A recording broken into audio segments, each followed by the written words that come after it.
think there's some really serious humanitarian aspects of that in the poorer parts of the world. But in a place like the United States, one thing you could do is stop having all of us through our taxes underwriting people building, you know, on the shoreline near rising sea levels. Yeah, and I'd say that what's happened in the earthquake community can be used as a good example.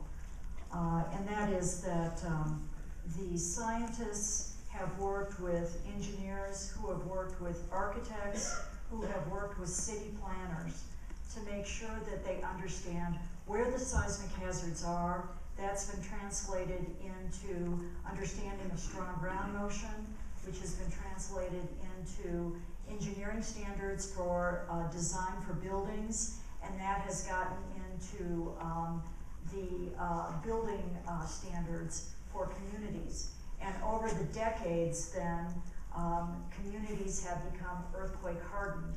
And that then has resulted in insurance practices where if your building is built to the standards, your earthquake premiums are very low, such that it pays you for the extra 5% that you have to spend to put that earthquake standard into your building. And so it's well worth it to build a building that will withstand an earthquake. And that, to my knowledge, is one of the very few communities that's done that. You contrast that with what's happened with tornadoes. When I was a child growing up in the Midwest, just about every building in the Midwest, homes at least, had a storm shelter. We had a storm shelter that we went every time there was an earthquake watch out, and we were safe. Now people live in manufactured homes.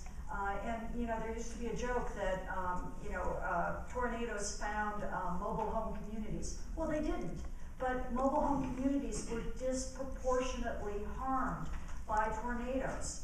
And now with the building standards the way they are, and fewer people living in well-built homes that can withstand the intensity of tornadoes, more and more people are being put in harm's way.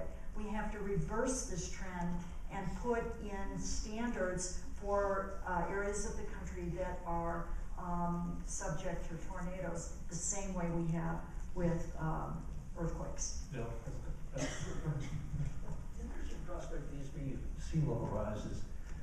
I like James Hansen's book Storms for My Grandchildren a lot, and one of the things that was news to me in there was, he says that basically once the sea level starts moving, it'll just keep moving. It isn't like it's going to get lower or higher and then stay there. That the dynamics of the system have been incredibly stable for thousands of years. But once that shifts, it stays shifted. So you've not only got poor people who are going to places like Bangladesh, which are subject to any kind of sea level action and more typhoons and so on. But basically most of the people who can go where they